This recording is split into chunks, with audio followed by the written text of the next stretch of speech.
অথবা বলে যে এগুলো কোনোটাই দরকার নেই, তাড়াতাড়ি নির্বাচন দেয় করবে। যদি বলে যে নির্বাচন দিয়ে দেন, আমরা নির্বাচনের জন্য প্রস্তুত। আবেদন করতেছে রাজনৈতিক দলগুলোর সঙ্গে, আপনারা সংস্কার করার সুযোগ দেন। ওরা সুযোগ না দিলে আমরা আর কি করবো? আমরা নির্বাচন দিয়ে চলে যাব। আর আমরা তো এই কাজের মানুষ না, আমরা বাইরের থেকে নিয়ে এসছি, তারাই পছন্দ করে এনেছে। কাজে আমরা যদ্দূর পারি উদ্দূর করি। অর্থনীতি লন্ডভন্ড, ব্যাংকিং সিস্টেম লন্ডভন্ড, ব্যবসা বাণিজ্য লন্ডভন্ড। যাদের নিয়ে আমাদের কাজ করতে হয় এই উপদেষ্টা মণ্ডলে, তারা বলে আজকে আমারে ছেড়ে দেন। আমি কী করে চলবো? এই বেতনে আমার ছেলের বেতন দিতে পারতেছি না। আমার যত তাড়াতাড়ি পারেন এই নির্বাচন দিয়ে দেন, আমরা যাই। আর আমাদের তো সাজানোর তো দরকার নেই, আমরা তো নির্বাচনে কন্টেস্ট করতে যাচ্ছি না যে সুন্দর দেখাইতে হবে আমাদেরকে। আমাদের তো সেই ঠেকা নাই, আমরা যা আছে সেটাই বলি, বরং খারাপ হলে সেটা তাড়াতাড়ি বলি যে ভাই এই খারাপ অবস্থা আমরা পাইছি। এখনো অনেকে প্রশ্ন করছে এরকম আপনারা আবার কোনো নতুন করে ফ্যাসিবাদ তৈরির দিকে হতে পারে। আমি সেটার জন্য বলছি যে সংস্কারগুলো করে দেন, সংস্কারগুলো হলে আর ওগুলো হবে না। ভাঙা হাটের মধ্যে যা যা করতে হয় সেগুলো জোড়াতালি দিয়ে চলবে। আমরা তার নতুন পুলিশ আনতে পারবো না, এই পুরান পুলিশকেই জোড়াতালি দিয়ে চালাতে হবে, নতুন ব্যুরোক্রেসিকে দিয়ে জোড়াতালি দিয়ে চালাতে হবে। অনেক কম হলেও ও 4 বছর বলছে পার্লামেন্টের বিষয় নিয়ে, এখন এটা হয়ে গেছে নির্বাচন নিয়ে। অবশ্যই নির্বাচন নিয়ে আলোচনা হচ্ছিল নাকি? এবং রাজনৈতিক দল যদি বলে যে এগুলো বাদ দেন, নির্বাচনটা দিয়ে দেন, কাজ হয়ে যাবে, আমরা নির্বাচন দিয়ে দেবো। সেই জন্য বলছি আমি তো বলতে পারছি না। দ্রব্যমূল্য আপনার সরকারের সবচেয়ে একটা চ্যালেঞ্জিং, এবং আপনিও বারবার বলছেন আর কি।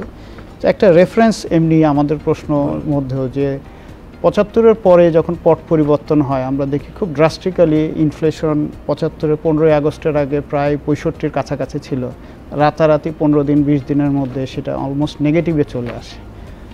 আপনাদের সময় অনেকেরই একটা ছিল যে ইনফ্লেশন অনেক কাম ডাউন হবে, কারণ চাঁদাবাজরা চলে গেছে, বা যারা আগে অন্যায় করে বিভিন্ন রেন্ট সিকিং করতো তারা তো সব পালিয়ে গেছে। দ্রব্যমূল্য কমছে না কেন? সেটা আপনারা রিপোর্ট করতেছেন কেন, কমতেছেন, এটা আমার বলার তো দরকার নাই। 6টা বন্যা গেছে, সেটার ধকল সহ্য করতে হচ্ছে। ফসল নষ্ট হয়েছে, সবজি নষ্ট হয়েছে, এক জায়গায় তো না, বিভিন্ন জায়গায় এটা হয়েছে। কাজে সেটার একটা ধকল। তারপর যেগুলো ইম্পোর্ট করা হচ্ছে সেগুলোর হলো যে এক্সচেঞ্জ রেট চেঞ্জ হয়ে গেছে, এক্সচেঞ্জ এই টাকা এই ডলারের পরিবর্তন হয়ে গেছে। কাজে সেখানে খরচ বেশি হচ্ছে, এই জন্যই ইনফ্লেশন হাই হয়ে গেছে।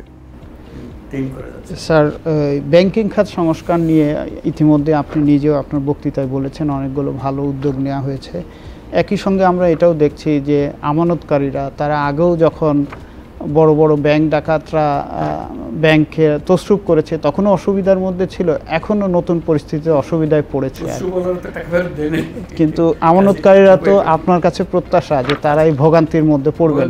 এটা হলো যে এখন অপশনগুলো কি? একটা হলো যে টাকা দিয়ে দাও, ব্যাংক বন্ধ করে দাও, সে আর টাকা দিতে পারতেছে না, তার চেয়ে অল্প অল্প করে দিয়ে ব্যাংক বাঁচিয়ে রাখো। বহু রকম বড় বড় প্রতিষ্ঠান বেতন দিচ্ছে না, এটা কি করা যাবে? এটাকে বন্ধ করে দেওয়া, বিক্রি করে দেওয়া? বিক্রি করার হলে আইনের প্রশ্ন আছে, কার জিনিস আপনি বিক্রি করতেছে। সে যদি তেল আমদানি না করে, আমি ভোজ্য তেল পাচ্ছি না। সে যদি চিনি না আমদানি না করে, আমি চিনি পাচ্ছি না। কাজে তাদেরকে চালু রাখবে, চিনি আসবে, নাকি বন্ধ করে দিয়ে চিনি বন্ধ করে আরেকজনকে চিনি আনতে হবে, কে চিনি আনবে? কাজে এইগুলো দোটানার বিষয়।